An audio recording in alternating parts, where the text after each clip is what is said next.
Hello दोस्तों, नमस्कार। मैं सोन मरी आपका स्वागत करता हूं अपने प्यारे से यूट्यूब चैनल बिहार बोर्ड पाठशाला में। तो जैसा कि आज आप लोग को पता है कि आज हम लोग क्या पढ़ने वाले हैं, क्लास 10th का जो बायोलॉजी का चैप्टर 1 है, यानी कि जैव प्रक्रम, जिसे पोषण भी कहते हैं, यानी कि आपके जो भारतीय वन का बुक है उसमें आपका पहला चैप्टर है जैव प्रक्रम। और अगर आप स्टूडेंट फ्रेंड या फिर केसी सिन्हा का बुक खरीदते हैं तो उसमें आपका पहला चैप्टर है पोषण। तो इसमें आपको घबराने की कोई दिक्कत नहीं है, क्योंकि पोषण और दूसरा हो गया आपका श्वसन, तीसरा परिवहन और चौथा उत्सर्जन, ये चारों चैप्टर जो आपके जैव प्रक्रम के अंतर्गत ही आपको पढ़ने रहते हैं। तो जिसमें से हम लोग आज जानेंगे क्या जैव प्रक्रम। तो क्लास स्टार्ट करने से पहले आप लोग को उम्मीद करते हैं आप लोग जो है अपने पास कॉपी और पेन साथ में रखे होंगे, और हम जो भी बताते हैं उसको समय समय पर आप नोट करते रहिएगा। हमारे साथ साथ आप भी नोट कीजिएगा, जिससे अगर आप खुद का नोट्स बनाते हैं तो आपको एक लंबे समय तक चीज़ें याद रहेगी। अगर जो ऐसे खाली देखते हैं तो आप कितना भी वीडियो देख लीजिए, आपको उससे कोई चीज़ बेनिफिट होने वाला नहीं है। तो आपको क्या करिए कि एक लंबे समय तक याद रखना है, तो आपको कॉपी में नोट जरूर कीजिएगा और समय समय पर स्क्रीनशॉट लेते रहिएगा, ताकि आप बाद में भी नोट कर सकें। आइए जानते हैं कि जैव प्रक्रम क्या है। जैव प्रक्रम हम लोग सबसे पहले जानेंगे कि जैव प्रक्रम क्या है। जैव प्रक्रम किसे कहते हैं जैव प्रक्रम? तो देखिए, जैव प्रक्रम ये जो है दो शब्द से मिलकर बना हुआ है। एक हो गया हमारा जैव और दूसरा हो गया प्रक्रम। जैव का अर्थ क्या होता है? तो जैव का अर्थ होता है सजीव। जैव का अर्थ क्या होता है? सजीव। और प्रक्रम का अर्थ क्या होता है? तो प्रक्रम का अर्थ होता है प्रक्रिया। जैव का अर्थ होता है सजीव और प्रक्रम का अर्थ होता है प्रक्रिया। अब जैव सजीव के अंतर्गत कौन कौन आते हैं? तो जीव जंतु, पेड़ पौधे, जीव जंतु और पेड़ पौधे, ये सब क्या है? सजीव है। यानी सजीव का मतलब आप लोग जान गए होंगे कि जो भी चल सकता है, जिसमें गति हो सकता है, जो प्रजनन कर सकता है, जिसमें पाचन, पोषण, श्वसन, उत्सर्जन, ये सब होता है, सब क्या? सजीव है। और प्रक्रिया का मतलब विधि। तो सजीवों के शरीर में वो सभी क्रियाएं, सजीवों के शरीर में होने वाली वे सभी प्रक्रियाएं जो मिल करके, जो क्या करें? मिल करके, सजीवों के अंदर होने वाली सभी प्रक्रियाएं जो मिलकर किसका कार्य करे? अनुरक्षण का कार्य करता है। अनुरक्षण का कार्य करता है, उसी को क्या कहते हैं? तो उसी को बोलते हैं जैव प्रक्रम। जैव प्रक्रम। आइए फिर से समझते हैं किसे कहते हैं जैव प्रक्रम। तो जीवों या फिर सजीवों को हम ऐसे बोलेंगे कि सजीवों के अंदर, सजीवों में होने वाली सभी प्रक्रियाएं, प्रक्रिया का मतलब विधि, जीवों के अंदर होने वाली वे सभी प्रक्रियाएं जो सम्मिलित या फिर मिल करके अनुरक्षण का कार्य करती है। किसका कार्य करती है? अनुरक्षण। अनुरक्षण का मतलब क्या होता है? तो अनुरक्षण का मतलब होता है मरम्मत यानी कि हम लोग के शरीर में जैसे कुछ टूट फूट गया, अभी क्या होता है कि कुछ कट फट जाता है हम लोग के शरीर में, तो क्या होता है? फिर से उसका मरम्मत हो जाता है, या फिर हम लोग उसको बोल सकते हैं कि मरम्मत या फिर बनावट। यानी कि मरम्मत और बनावट का जो काम करता है, वो सभी प्रक्रियाएं जो मिल करके किसका काम करे? अनुरक्षण का काम करे या फिर मरम्मत का काम करे, उसी को क्या कहते हैं? जैव प्रक्रम। प्रक्रम का मतलब होता है प्रक्रिया, जैव का मतलब होता है सजीव, यानी पेड़ पौधे और जीव जंतु। तो सजीवों के अंतर्गत होने वाली वे सभी प्रक्रियाएं, सजीवों के अंतर्गत होने वाली वे सभी प्रक्रियाएं जो मिल करके किसका कार्य करे? मरम्मत का कार्य करे या फिर किसका कार्य करे? अनुरक्षण का कार्य करे, उसी को क्या कहते हैं? जैव प्रक्रम।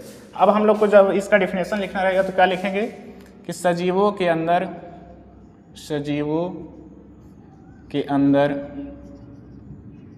होने वाली वे सभी क्रियाएं जो सम्मिलित रूप से, या इसको ऐसे भी लिख सकते हैं मिलकर, सम्मिलित रूप से अनुरक्षण का कार्य करती है। किसका कार्य करती है? अनुरक्षण का कार्य करती है। अनुरक्षण का कार्य करती है, उसे क्या कहते हैं? उसे जैव प्रक्रम कहते हैं। उसे जैव प्रक्रम कहते हैं। आप लोग कोशिश कीजिए कि क्लास में आप लोग को सारी चीज़ें याद हो जाए। तो किसे कहते हैं जैव प्रक्रम? तो जैव का मतलब आपको समझ लेना है क्या? सजीव। तो सजीव के अंदर, प्रक्रम का मतलब प्रक्रिया। तो सजीव के अंदर होने वाली वे सभी प्रक्रिया जो मिल करके किसका कार्य करे? अनुरक्षण। अनुरक्षण का मतलब मरम्मत का कार्य करते हैं, उसी को क्या कहते हैं? जैव प्रक्रम कहते हैं। अब मरम्मत का काम जो है करने वाला, हमारे अंदर कौन कौन सी ऐसी प्रक्रियाएं हैं जो कि मरम्मत का कार्य करती है? तो वे 4 प्रक्रिया हैं। जैव प्रक्रम के अंतर्गत हम लोग को 4 प्रक्रिया के बारे में पढ़ना है। पहला हो गया हमारा पोषण। पहला क्या है? पोषण। दूसरा होता है जिसको बोलते हैं श्वसन। दूसरा को क्या कहते हैं? श्वसन। तीसरा होता है परिवहन। तीसरा हो गया परिवहन और चौथा हो गया चौथा हो गया उत्सर्जन। चौथा क्या होता है? उत्सर्जन। हम लोग के शरीर में यानी कि सजीवों के शरीर में कितने प्रक्रियाएं होती हैं? 4 प्रक्रियाएं। पहला हो गया पोषण, दूसरा शोषण, तीसरा परिवहन और चौथा उत्सर्जन। और भी बहुत सारी प्रक्रियाएं होती हैं, लेकिन जो जैव प्रक्रम के अंतर्गत हम लोग को पढ़ना वो इन्हीं 4 प्रक्रिया के बारे में पढ़ना। और आप लोग का जो किताब है यानी कि स्टूडेंट फ्रेंड का जो किताब है वो इन्हीं 4 टॉपिक को क्या किया है? अलग अलग चैप्टर में विभाजित कर दिया है। तो हम लोग का अगर जो स्टूडेंट फ्रेंड के हिसाब से चले तो हम लोग का पहला चैप्टर क्या है? पोषण। तो आइए जानते हैं कि पोषण क्या है, किसे कहते हैं पोषण। आप लोगों ने पहले से अगर पढ़ रखा होगा तो जानते होंगे पोषण क्या है। तो हम लोग के शरीर में जो है वृद्धि हो, विकास हो, इसके लिए जरूरी क्या है? हम लोग के शरीर में वृद्धि हो या विकास हो, वृद्धि हो, विकास हो, इसके लिए हम लोग को शरीर में जो है जरूरी पड़ता है पोषक तत्व का।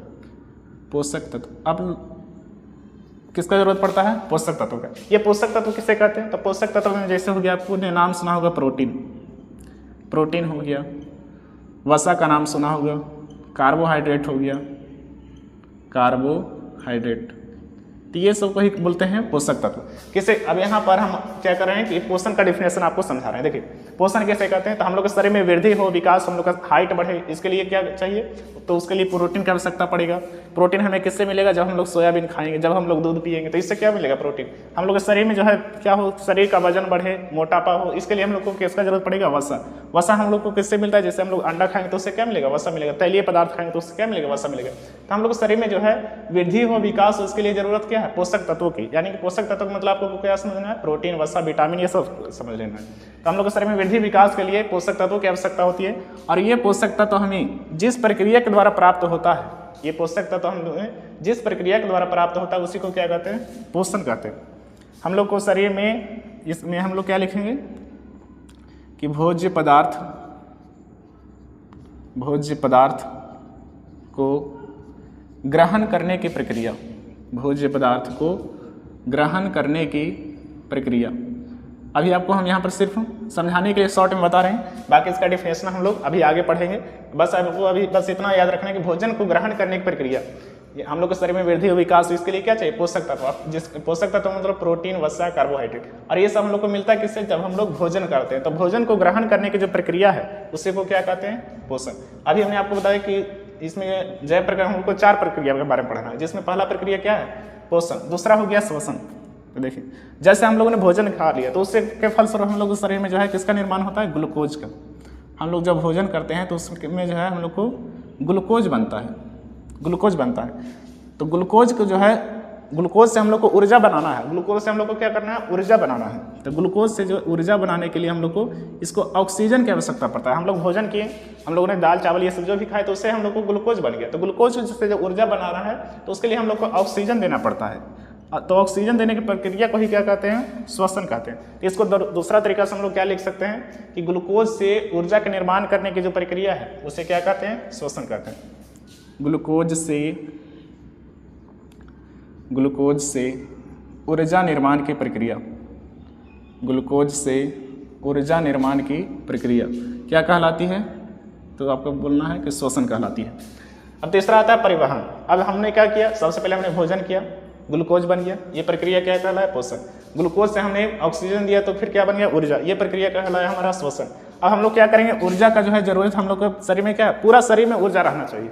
हम लोग के शरीर में सब जगह पर ऊर्जा की आवश्यकता होती है। तो इससे क्या है कि शरीर के विभिन्न हिस्सों में ऊर्जा को पहचानना, शरीर को विभिन्न हिस्सों में ऊर्जा को क्या करना है? एक स्थान से दूसरे स्थान तक लेकर के जाना है, लेकर जाना।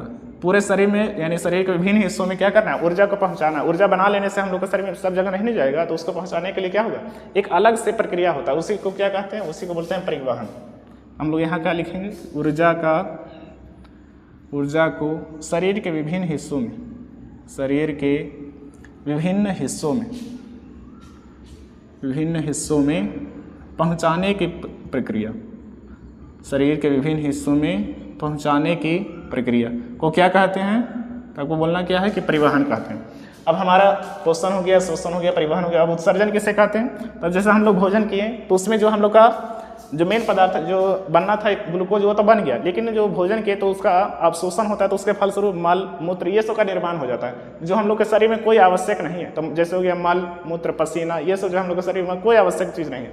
हम लोग को शरीर से ये सब को क्या करना है, बाहर निकालना है। हम लोग को शरीर से जिस प्रक्रिया के द्वारा जो बेकार पदार्थ जो अवशिष्ट पदार्थ बनता है उसको बाहर निकाला जाता है, उसी को क्या कहते हैं, उत्सर्जन कहते हैं।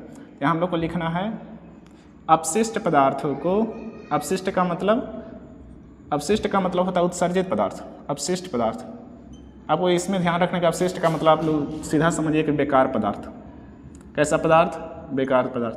अपशिष्ट पदार्थों को शरीर से बाहर निकालना, अपशिष्ट पदार्थों को शरीर से बाहर निकालने की प्रक्रिया, बाहर निकालने की प्रक्रिया को क्या कहते हैं, तो उसको बोलते हैं उत्सर्जन।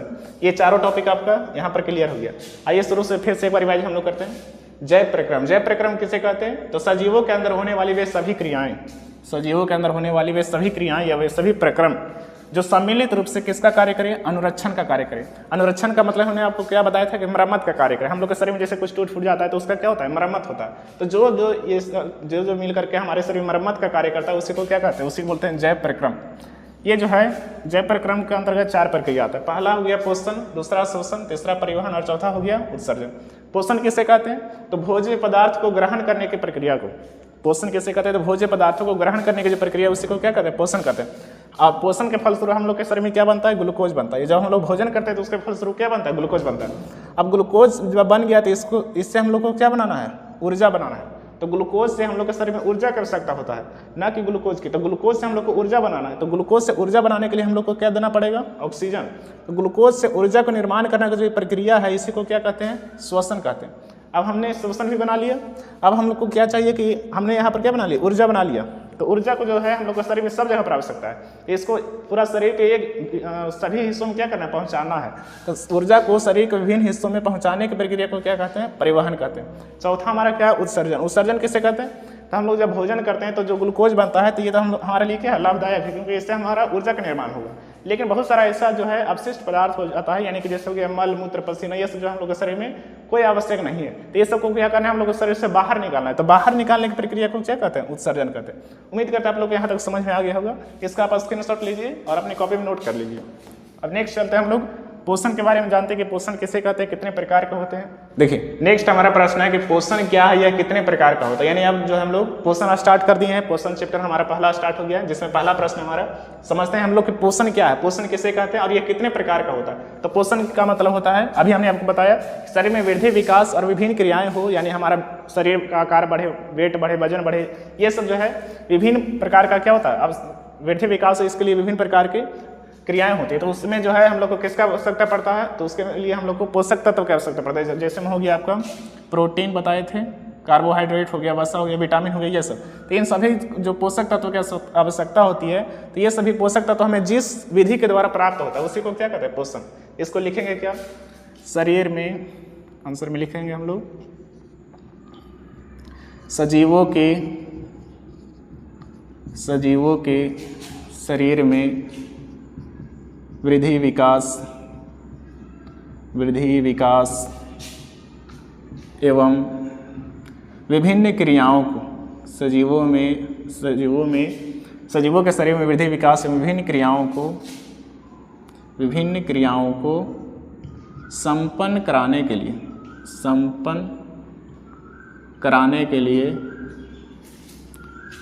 लिए सजीवों के शरीर में वृद्धि विकास विभिन्न क्रियाओं को संपन्न कराने के लिए विभिन्न पोषक तत्वों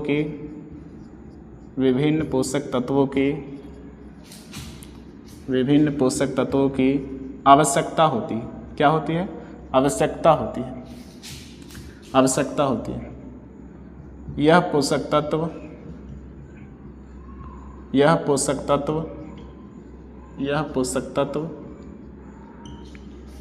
हमें जिस विधि से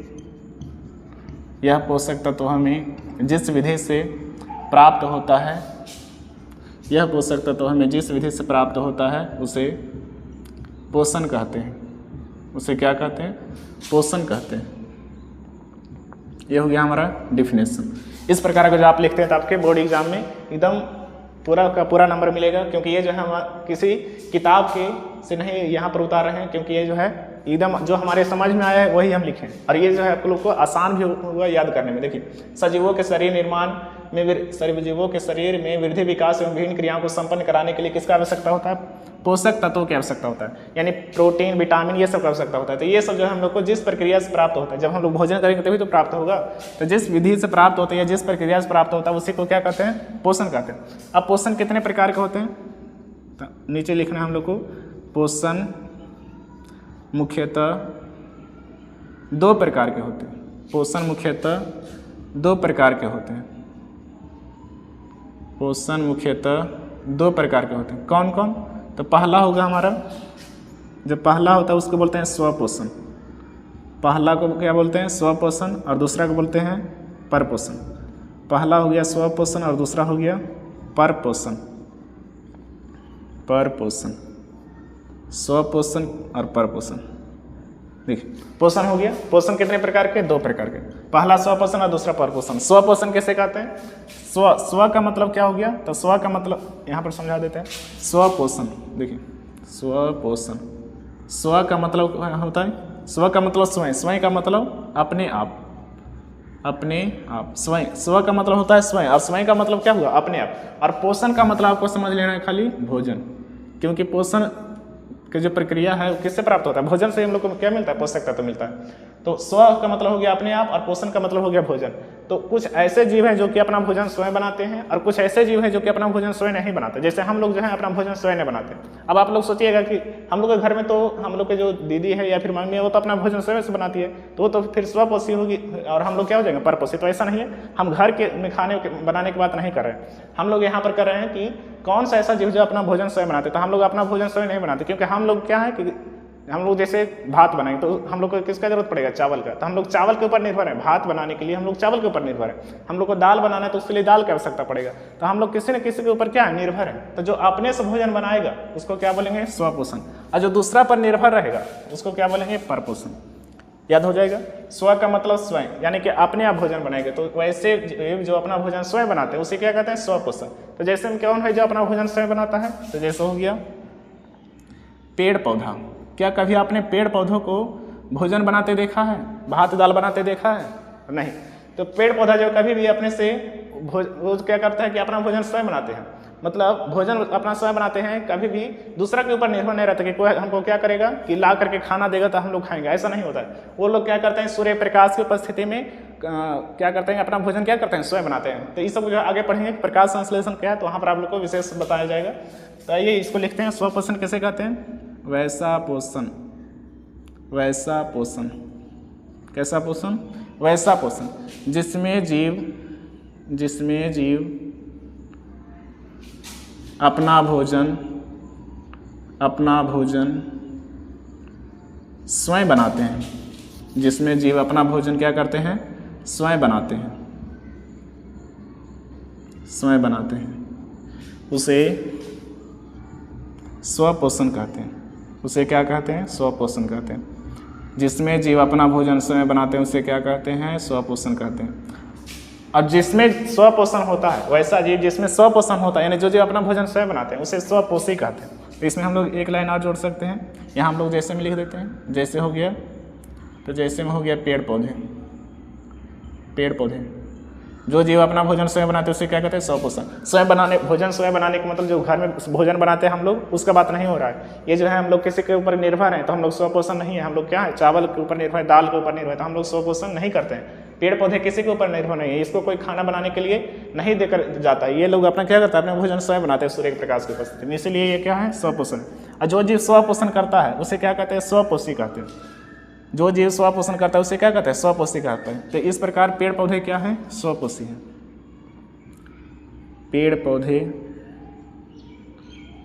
क्या कहलाते हैं? स्वपोषी कहलाते हैं। आपको ऑब्जेक्टिव में ऐसा प्रश्न मिलेगा, स्वपोषी कहलाते हैं। प्रश्न ऐसे पूछेगा कि पेड़ पौधे क्या कहलाते हैं? तो स्वपोषी, क्योंकि जो जीव स्वपोषण करता है उसको क्या कहते हैं? स्वपोषी कहते हैं। तो पेड़ पौधा तो स्वपोषण करता है इसीलिए इसको स्वपोषी कहते हैं। दूसरा हो गया परपोषण। इसमें क्या लिखेंगे? तो जो जीव अपना भोजन स्वयं नहीं बनाता है, दूसरा पर निर्भर रहता है, जैसे हम लोग निर्भर रहते हैं दूसरा पर, तो यहाँ लिखेंगे वैसा पोषण। वैसा पोषण जिसमें जीव, वैसा पोषण जिसमें जीव अपना भोजन, जिसमें जीव अपना भोजन स्वयं न बनाते हैं, स्वयं न बनाकर दूसरों पर निर्भर रहते हैं, दूसरों पर निर्भर रहते हैं, दूसरे के ऊपर क्या रहते हैं, निर्भर रहते हैं, उसे परपोषण कहते हैं, उसे परपोषण कहते हैं। लिखेंगे हम लोग क्या, परपोषण कैसे कहते हैं, तो वैसा पोषण जिसमें जीव अपना भोजन स्वयं न बना करके किस पर निर्भर रहता है, दूसरों के ऊपर निर्भर रहता है। जैसे में क्या होगा, जैसे में यहीं पर लिख देते हैं, जैसे हो गया हमारा जितना भी मनुष्य है तो मनुष्य हो जाएगा, जानवर हो जाएगा, जैसे गाय बैल वो सब अपना भोजन स्वयं नहीं बनाता है, हम लोग उसको घास या फिर उसका हम लोग चारा देते हैं तो क्या करता है, वो खाता है। अगर हम लोग चारा नहीं देंगे तो कहाँ से खाएगा। तो ये सब जो है किसी न किसी के ऊपर निर्भर है। हम लोग किसके ऊपर निर्भर है, चावल होगा तो हम लोग भात खाएंगे, दाल होगा तो दाल खाएंगे। तो हम लोग जो है पेड़ पौधे के ऊपर निर्भर है। और जानवर क्या है, तो जानवर जो है हम लोग के ऊपर निर्भर है, कुछ जानवर हम लोग के ऊपर निर्भर है, कुछ जानवर जो है अपने से भोजन मतलब क्या करता है, दूसरा जानवर के ऊपर निर्भर है। तो जानवर भी जो है जानवर के ऊपर निर्भर है। तो ये सब क्या है, दूसरे के ऊपर निर्भर है। तो ये सब हो गया हमारा परपोषण। अब जो जीव परपोषण है, जो जीव परपोषण है उसको बोलते हैं परपोषी। तो सभी परपोषण जो जीव होता है उसको क्या होता है, परपोषी। तो यहाँ पर मनुष्य क्या होगा, यहाँ लिखेंगे हम लोग मनुष्य परपोषी कहलाता है, मनुष्य परपोषी कहलाता है। तो ये हो गया हमारा पूरा हो गया पोषण का प्रकार। इसके एक बार आप फिर से हम रिवाइज कर देते हैं। पोषण किसे कहते हैं, तो सजीवों के शरीर में होने वाली वृद्धि, विकास एवं विभिन्न क्रियाओं को संपन्न कराने के लिए विभिन्न पोषक तत्वों की आवश्यकता होती है। और ये पोषक तत्व हमें जिस प्रक्रिया से प्राप्त होता है उसे क्या कहते हैं, पोषण कहते हैं। पोषण कितने प्रकार के, तो पोषण दो प्रकार के। पहला होता है स्वपोषण, दूसरा होता है परपोषण। पहला होता है स्वपोषण, दूसरा होता है परपोषण। स्वपोषण किसे कहते हैं, तो स्व का मतलब होता है स्वयं, यानी जो जीव अपना भोजन स्वयं बनाता है उसे क्या कहते हैं, स्वपोषण। और जो जीव अपना भोजन स्वयं नहीं बना के दूसरों पर निर्भर रहता है उसे परपोषण। क्या हम लोग स्वपोषण है, तो आपका जवाब होगा नहीं, हम लोग स्वपोषण नहीं है। क्यों नहीं है, क्योंकि हम लोग किसके ऊपर निर्भर है, दूसरे के ऊपर निर्भर है। दूसरे का का मतलब हुआ हम लोग चावल के ऊपर निर्भर है, दाल के ऊपर निर्भर है। तो हम लोग पेड़ पौधे या फिर जानवर के ऊपर क्या है, निर्भर है। तो इसलिए हम लोग क्या है, परपोषण नहीं। तो उम्मीद करते हैं आप लोग को यहाँ पर समझ में आ गया होगा।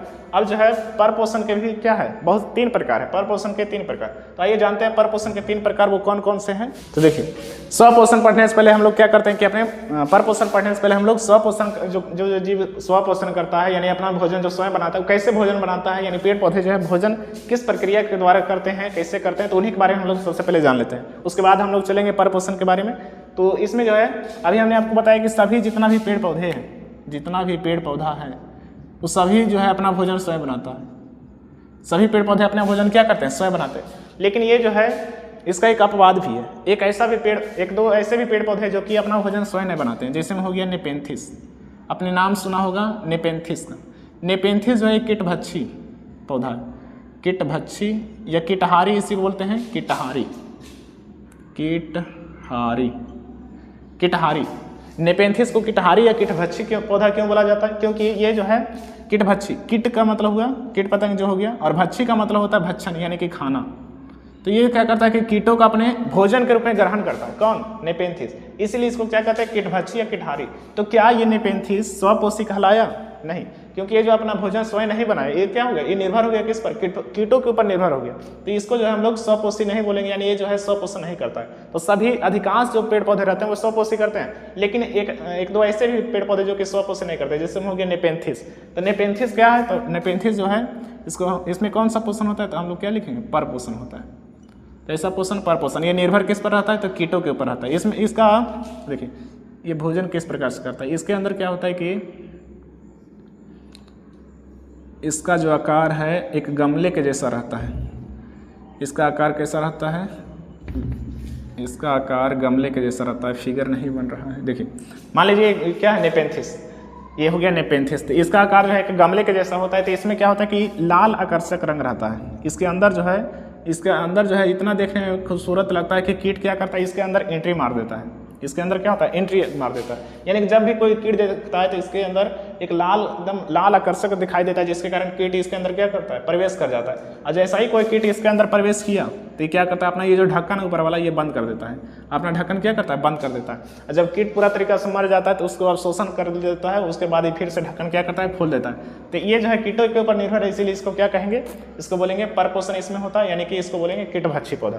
तो कीट पूछेगा अगर प्रश्न कि कीटहारी या कीटभक्षी पौधा किसे कहते हैं, तो हम लोग को क्या लिखना है कि वैसा पौधा या वैसे पेड़ पौधे जो कीटों को अपने भोजन के रूप में ग्रहण करते हैं उसे क्या कहते हैं, कीटहारी पौधा कहते हैं। अब आइए जानते हैं प्रकाश संश्लेषण किसे कहते हैं। लाइट कट गया, कोई दिक्कत नहीं। देखिए प्रकाश संश्लेषण क्या है, इसका समीकरण लिखिए। किसे कहते हैं प्रकाश संश्लेषण? तो पेड़ पौधे जो ऐसे अभी हमने बताया कि पेड़ पौधे अपना भोजन स्वयं बनाते हैं, तो जिस प्रक्रिया के द्वारा पेड़ पौधे अपना भोजन स्वयं बनाते हैं उसी को क्या कहते हैं, प्रकाश संश्लेषण कहते हैं।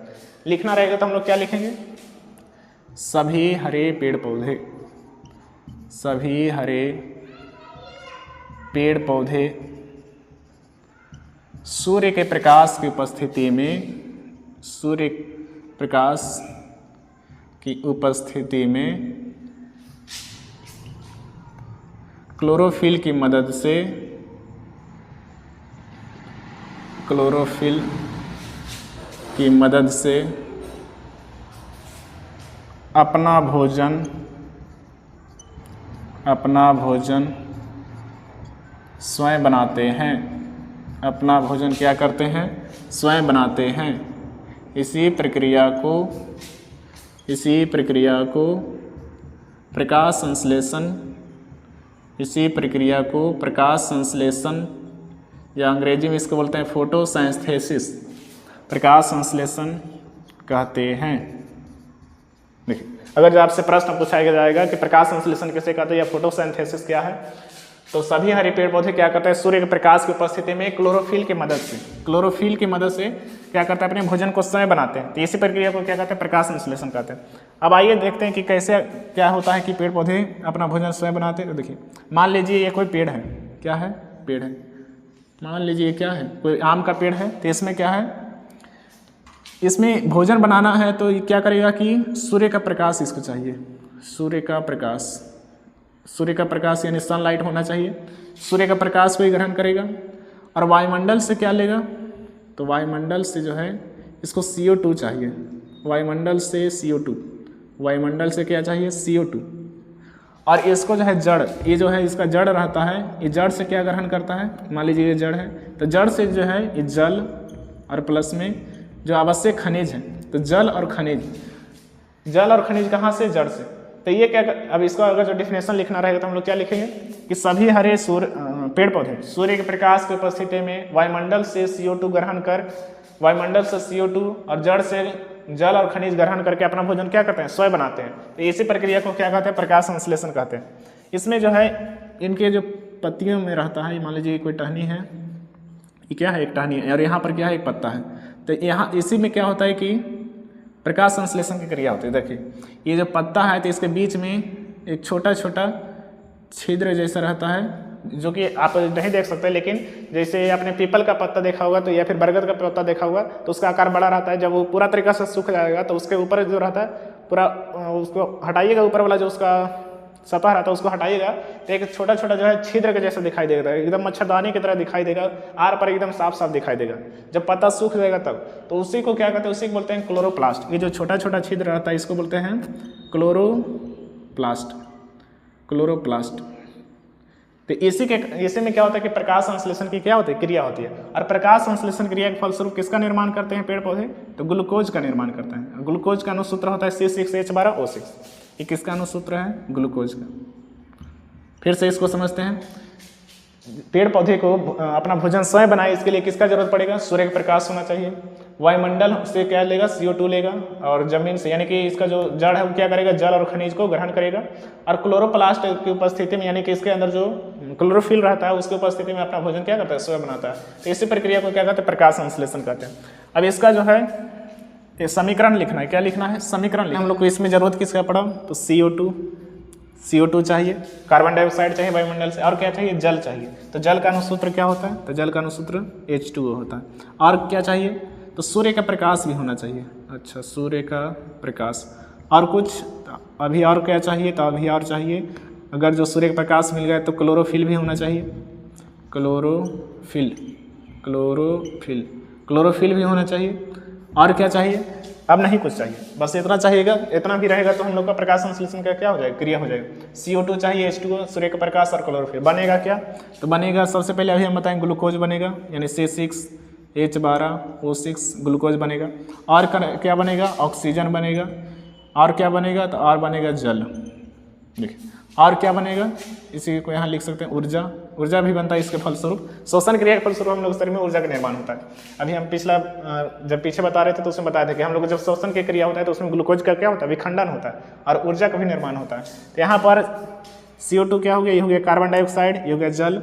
अब इसको हम लोग को संतुलित करना है तो यहाँ 6 लगा देना पड़ेगा और यहाँ पर 12, यहाँ 6 और ये भी हो जाएगा 6। अभी हमारा हो गया संतुलित। इसको संतुलित करने का नियम होता है, जैसे जितना इधर ऑक्सीजन है, अब यहाँ जैसे देख लीजिए कार्बन हो गया 6 दूना 12, 6 जो अगर जो आगे है तो ये दोनों के लिए होता है, इसके लिए भी और इसके लिए भी। तो इसमें 6 कार्बन हो गया और यहाँ पर कार्बन नहीं है तो इधर 6 टोटल 6 कार्बन, इधर भी टोटल 6 कार्बन। इधर हाइड्रोजन कितना है? 12 दूना 24, तो 12 दूना 24 हाइड्रोजन और इधर हो गया 6 दूना 12 हाइड्रोजन। तो यहाँ पर 12 हाइड्रोजन हो गया और 6 दूना 12, तो 12 12 24 हाइड्रोजन। ऑक्सीजन कितना है इधर? तो ऑक्सीजन हो गया ये जो 6 अगर जो आगे है तो इसके लिए भी और इसके लिए भी तो गुना हो जाता है, तो 6 दूना 12 12 और यहाँ ऑक्सीजन कितना है आगे में लिखा है तो इसके लिए भी तो 12 12 24। यहाँ ऑक्सीजन कितना हो गया? तो 6 और यहाँ पर हो गया 6 दूना 12, तो 12 6 18, 18 6 24। तो यहाँ पर क्या हो गया? हमारा संतुलित हो गया समीकरण। अब जो है अगला प्रश्न आता है कि प्रकाश संश्लेषण क्रिया में जो किसका किसका आवश्यक पदार्थ होगा, यानी कि आवश्यक सामग्रियों को लिखें। प्रकाश अगला प्रश्न है हमारा कि प्रकाश संश्लेषण। रुकिए यहाँ पर जो है 2 प्रश्न आपको इससे याद पूछा जा सकता है कि जब प्रकाश संश्लेषण की क्रिया होता है तो पेड़ पौधों में जो है ऑक्सीजन जो बनता है, ऑक्सीजन का जो निर्माण होता है उसका मूल स्रोत क्या है? तो बनता है, इसका मूल स्रोत पूछेगा तो आपको बताना है जल। ऑक्सीजन किससे बनता है? ऑक्सीजन ऑब्जेक्टिव आपसे ये प्रश्न पूछा गया है बोर्ड एग्जाम में। ऑक्सीजन जो प्राप्ति होती है वो किससे होता है? जल से प्राप्त होता है। ऑक्सीजन किससे प्राप्त होता है? जल से प्राप्त होता है। और इसमें जो है फिर इसमें और क्या, अब जैसे इसमें क्या क्या जरूरत पड़ेगा? इसके लिए प्रकाश संश्लेषण, प्रकाश संश्लेषण, प्रकाश संश्लेषण के लिए आवश्यक सामग्रियों को लिखें। ये हमारा नेक्स्ट प्रश्न है। प्रकाश संश्लेषण के लिए आवश्यक सामग्रियों को लिखें, सामग्रियों को लिखें, यानी प्रकाश संश्लेषण होने के लिए किसका किसका जरूरत पड़ेगा। देखिए प्रकाश संश्लेषण तभी होगा जब आपके पास क्या हो, अगर जो हम लोग के पास भी ये सब रहेगा तो प्रकाश संश्लेषण हम लोग भी कर लेंगे, हम लोग को भी खाना बनाने की जरूरत नहीं पड़ेगा। लेकिन क्या क्या होना चाहिए? तो पहले सूर्य का प्रकाश होना चाहिए। पहला पॉइंट हम लोग लिखेंगे सूर्य का प्रकाश। बिना सूर्य का प्रकाश रहे प्रकाश संश्लेषण नहीं होता है। तो आपसे एक ऑब्जेक्टिव भी यहाँ पर प्रश्न पूछेगा कि प्रकाश संश्लेषण की क्रिया कब नहीं होती। ऑप्शन रहेगा सुबह, शाम, दोपहर। ऑप्शन नंबर डी में रहेगा रात। तो प्रकाश संश्लेषण के लिए किसका जरूरत है? सूर्य का प्रकाश। तो रात में प्रकाश संश्लेषण की क्रिया नहीं होती। क्यों नहीं होती? क्योंकि रात में सूर्य का प्रकाश उपस्थित नहीं होता है। रात में सूर्य का प्रकाश ना होने के कारण रात में प्रकाश संश्लेषण क्रिया नहीं होती। तो पूछेगा कब प्रकाश संश्लेषण क्रिया नहीं होती, तो आपको आंसर में बताना है कि रात में नहीं होता। तो पहला तो हो गया हमारे पास सूर्य का प्रकाश। और क्या चाहिए? सूर्य का प्रकाश हो गया। और हम लोग को चाहिए वायुमंडल से CO2 चाहिए, तो CO2 हो गया। और क्या चाहिए? क्या सूर्य का प्रकाश और सूर्य CO2 रहने से बन जाएगा? नहीं। और हम लोग को चाहिए क्लोरोफिल भी चाहिए। यहाँ लिखेंगे हम लोग क्लोरोफिल, क्लोरोफिल। इसी कारण पत्तियों का रंग क्या होता है? हरा होता है। और क्या चाहिए? तो और चाहिए हम लोग को जल चाहिए, खनिज चाहिए। तो यहाँ हो जाएगा जल तथा खनिज। तो इतना चीज़ अगर जो रहेगा तो हम लोग भी क्या कर सकते हैं? अपना भोजन स्वयं बना सकते हैं। लेकिन हम लोग अपना भोजन स्वयं नहीं बना सकते हैं। जैसे ये जो पेड़ पौधे हैं, सूर्य के प्रकाश जैसे ही आता है तो ये लोग अपना भोजन स्वयं बना लेता है। और इतना भोजन बना लेता है कि जितना इस सबको जरूरत भी नहीं पड़ता। जितना पेड़ पौधे को जरूरत है उससे बहुत ज़्यादा ही भोजन बना देता है। तो इस समय जो ऊर्जा रहता है, ग्लूकोज के फलस्वरूप जो ऊर्जा का निर्माण होता है, वो क्या होता है कि उसका जो फल रहता है, जैसे सेब का पौधा है, सेब का पेड़ है, तो उसमें क्या होगा कि जो ऊर्जा बन जाएगा उसमें बहुत ज़्यादा ये सब ऊर्जा बना लेता है, बहुत ज़्यादा भोजन बना लेता है। जो ऊर्जा रहता है वो फल जो यानी सेब जो रहेगा उसमें जमा हो जाएगा। जब हम लोग सेब का फल खाते हैं तो हम लोग को क्या मिलता है? एनर्जी मिल जाता है। तो ये जो एनर्जी है किसके द्वारा बनाया गया था? वो जो प्रकाश संश्लेषण हुआ था तो उसमें जो ऊर्जा का निर्माण जो यहाँ पर हुआ है यही ऊर्जा फिर किस में जमा हो जाता है, फल में। तो जिसके कारण हम लोग फल खाते हैं तो हम लोग को क्या मिलता है, एनर्जी मिलता है। अब ये जो है अपना भोजन स्वयं बनाता है, हम लोग अपना भोजन जो है स्वयं क्यों नहीं बनाते हैं? हम लोग जब सूर्य के प्रकाश में जाते हैं तो हम लोग को भी एनर्जी आना चाहिए, हम लोग को भी अपना भोजन स्वयं बन जाना चाहिए। तो हम लोग को भोजन स्वयं नहीं बन पाता है क्योंकि हम लोग के अंदर क्या नहीं है, क्लोरोफिल नहीं है। हम लोग के भी अंदर अगर जो क्लोरोफिल होता तो जब भी भूख लगता तो हम लोग क्या करते हैं, धूप में चल जाते और हम लोग का भोजन बन के तैयार हो जाता। हम लोग क्या करते हैं, कभी भूखे नहीं लगता मानिए एक तरफ से। तो हम लोग में क्लोरोफिल नहीं हो जाएगा। अगर जो प्रश्न पूछेगा कि हम लोग मानव जो है प्रकाश संश्लेषण नहीं कर पाता है, क्यों? तो क्यों आपका आंसर क्या होगा कि मानव में जो है क्लोरोफिल नहीं पाया जाता है। और प्रकाश संश्लेषण की क्रिया किसमें होती है, क्लोरोफिल में, जिसके कारण मानव प्रकाश संश्लेषण यानी फोटोसिंथेसिस नहीं कर पाता है। तो उम्मीद करते हैं आप लोगों को प्रकाश संश्लेषण अच्छे तरीके से समझ में आ गया होगा। अब नेक्स्ट टॉपिक पे चलते हैं, परपोषण की ओर। नेक्स्ट हमारा प्रश्न है कि परपोषण कितने प्रकार के होते हैं। परपोषण कितने प्रकार के होते हैं? तो परपोषण जो है टोटल 3 प्रकार का होता है। आंसर में हम लोग को क्या देना है, 3 प्रकार। चलिए लाइट भी आ गया है, अब और भी बढ़िया लगेगा पढ़ाने में। देखिए परपोषण कितने प्रकार के होते हैं। तो परपोषण जो होते हैं 3 प्रकार के होते हैं। कौन कौन होते हैं? तो पहला होता है, एक होता है मृत जीवी पोषण, एक हो गया मृत जीवी पोषण। दूसरा होता है परजीवी पोषण, दूसरा हो गया परजीवी पोषण। और तीसरा हो गया, तो तीसरा होता है हमारा प्राणी संभोज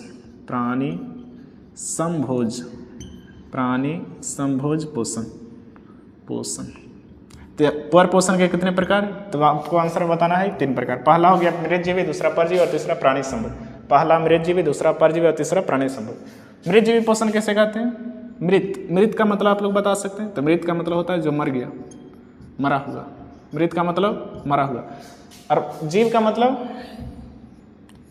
मतलब सजीव, यानी कि जीव जंतु पेड़ पौधे। जीव का मतलब हमने शुरू से आपको बताया था सजीव। और सजीव के अंदर क्या क्या आएगा? तो सजीव के अंदर आ जाएगा जैसे पेड़ पौधे हो गया, मनुष्य हो गया, जीव जंतु जानवर, ये सब हो गया।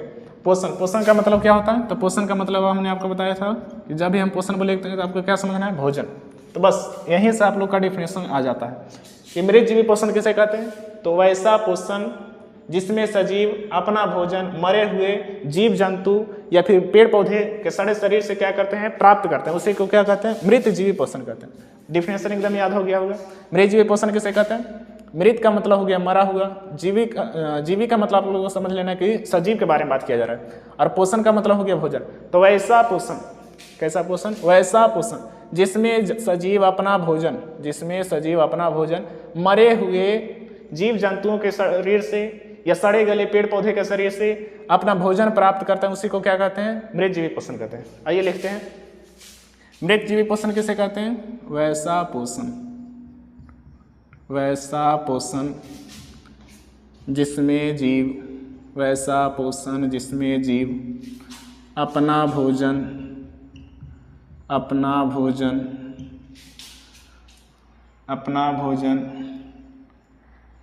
पेड़ पौधों, सड़े गले पेड़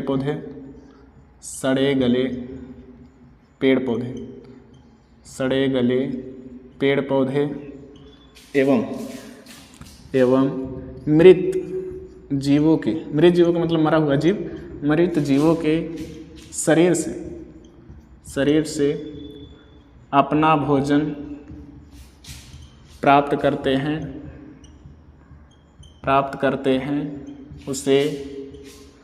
उसे क्या कहते हैं? तो उसे कहते हैं मृतजीवी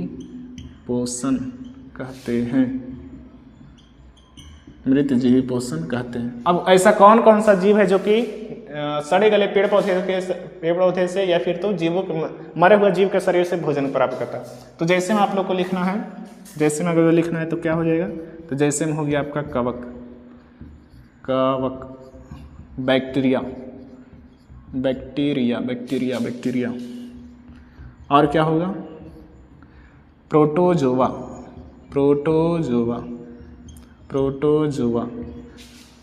मृतजीवी पोषण किसे कहते हैं? तो मृत का मतलब मरा हुआ, जीव का मतलब सजीव और पोषण का मतलब भोजन। तो वैसे पोषण जिसमें सजीव अपना भोजन सड़े हुए पेड़ पौधे या फिर मरा हुआ जीव जंतु से भोजन प्राप्त करता है, तो उसी को क्या कहते हैं? मृतजीवी पोषण कहते हैं। जैसे में हो गया कवक, बैक्टीरिया, प्रोटोजोआ।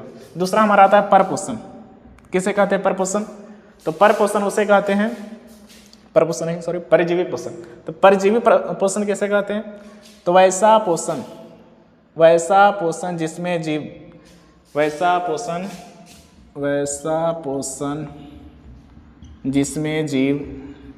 जिसमें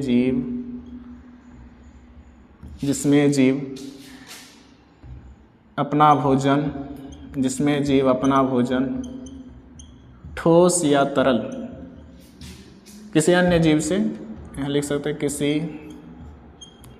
अन्य जीव से ठोस या तरल,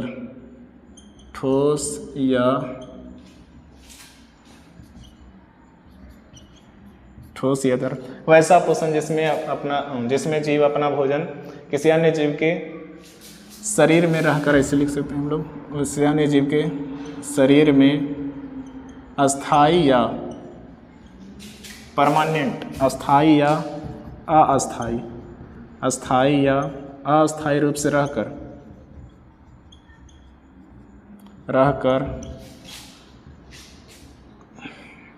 वैसा पोषण जिसमें जीव अपना भोजन किसी अन्य जीव के शरीर में अस्थाई या अस्थाई रूप से रहकर ठोस या तरल के रूप में प्राप्त करते हैं, ठोस या तरल के रूप में प्राप्त करते हैं, उसे क्या कहते हैं? परजीवी पोषण कहते हैं, परजीवी पोषण कहते हैं, प्राणी संभोज। जैसे में अब इसको समझिए, परजीवी पोषण कैसे कहते हैं? तो वैसा पोषण जिसमें जीव अपना भोजन किसी अन्य जीव के शरीर में अस्थाई या अस्थाई, परमानेंट या टेम्पररी रूप से रह करके अपना भोजन जो है ठोस या तरल के रूप में प्राप्त करता है, उसी को क्या कहते हैं? परजीवी पोषण कहते हैं। तो यहाँ पर एक बात लिखा हुआ अस्थाई या अस्थाई, अस्थाई या फिर अस्थाई। तो जैसे में देखिए कुछ हो गया, इसका उदाहरण आपको देते हैं, उसके बाद आप समझ जाइएगा। जैसे में हो गया जू, खटमल और अमरबेल, ये सब जो है क्या है? ये सब को बोलते हैं परजीवी पोषण। परजीवी पोषण इस सबको क्यों बोलते हैं? क्योंकि इसमें जो है ये जो है किसी दूसरे सजीव के शरीर में, किसी दूसरे सजीव यानी कि जैसे पेड़ पौधा भी हो गया या फिर जानवर भी हो जाएगा, किसी दूसरे सजीव के शरीर में रह करके अपना भोजन को जो है ठोस या तरल रूप में ग्रहण करते हैं। अब वो जो है परमानेंट भी उसके शरीर में रह सकता है या फिर तो कुछ समय के लिए यानी अस्थायी रूप से रह करके अपना क्या करता है? भोजन ग्रहण करता है। जैसे हम लोग के शरीर में क्या रहता है? जू किसको कहते हैं? जू जो है देहाती भाषा में उसको ढीला बोला जाता है। तो जैसे में हो गया जू, खटमल जो इसमें रहता है, जिसमें आपके जो चौकी ये सब रहता है उस सब में रहता है खटमल। तो जो जू हो गया, खटमल हो गया, ये सब क्या करता है? हम लोग के शरीर से खून को चूसता है। हम लोग के शरीर में यानी जो बाल में जो है कुछ जो गंदगी रहता है उसको क्या करता है? ये लोग क्या करता है? खाता है। तो इस सब क्या है? हम लोग के शरीर के में आ करके हम लोग क्या है? सजीव हो गए। तो वैसा पोषण जिसमें जीव अपना भोजन किसी अन्य जीव के शरीर में अस्थायी या अस्थायी रूप से रह करके, हम लोग के शरीर में कभी किसी में परमानेंट रहता है, मतलब बहुत लंबे समय तक रहता है, किसी में आता है क्या होता है? तुरंत चल जाता है। जो नहाते रहेगा उसके अंदर जब उसके सर के ऊपर जब मैल नहीं रहेगा तो उसमें क्या रहेगा? परमानेंट नहीं रहेगा।